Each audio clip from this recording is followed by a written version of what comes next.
রান্না বিষয়ক reality show সেরা রাঁধুনি রান্নায় শ্রেষ্ঠত্বের লড়াই প্রতিযোগিতার ক্যাম্পেইন শুরু হয়েছে।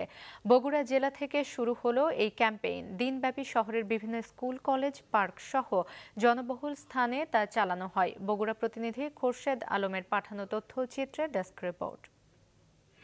স্কয়ার ফুড অ্যান্ড বেভারেজ লিমিটেডের সুপরিচিত ব্র্যান্ড রাঁধুনির নিয়মিত উদ্যোগে সেরা রাঁধুনি ফিরছে সিজন ৮-এ। সবার মুখে ছড়িয়ে দিন আপনার রান্নার স্বাদ, এই প্রতিপাদ্যে শুরু হয়েছে রেজিস্ট্রেশন।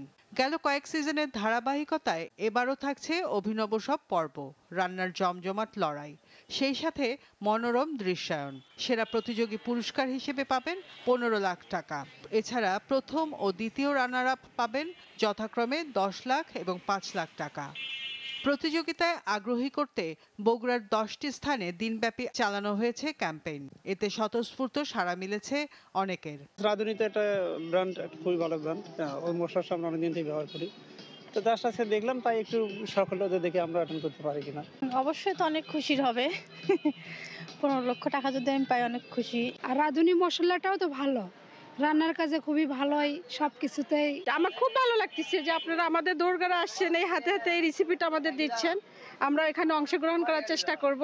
আসলে আপনারা যে সুযোগ করে দিচ্ছেন এবং কি যে সবাই একটা উৎসাহ পাচ্ছে, এই উৎসাহতে মনে করেন যে যারা তো পারে তারা তো অবশ্যই এক্সপার্ট, আর যারা না পারে তারাও আবার চেষ্টা করতেছে। ১৮ বছরের বেশি বয়সী যে কোনো বাংলাদেশি নারী পুরুষ এতে অংশ নিতে পারবেন। আমরা রাস্তায় রাস্তায় ঘুরে বা রোড শোর মাধ্যমে জানাতে চেষ্টা করতেছি যে আমরা এই প্রোগ্রামটা চলতেছে, আপনারা যত দ্রুত পারেন রেজিস্ট্রেশন করে নেন। রেজিস্ট্রেশনের সময় ৫ থেকে শেষ হয়ে যাবে।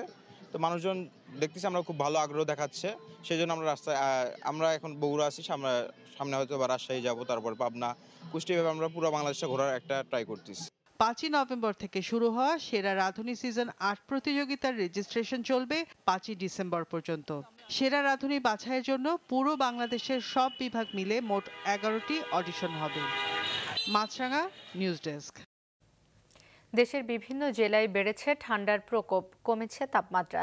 বিভিন্ন স্থানে ঘন কুয়াশা পড়ছে। দিনাজপুরে গেল কয়েকদিন ধরে রাতের শীত অনুভূত হচ্ছে।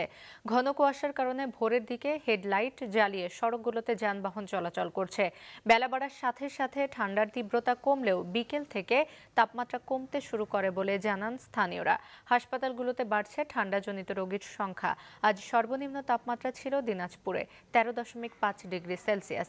চুয়াডাঙ্গায় সকাল ৬টায় সর্বনিম্ন তাপমাত্রা রেকর্ড করা হয় ১৫.০ ডিগ্রি।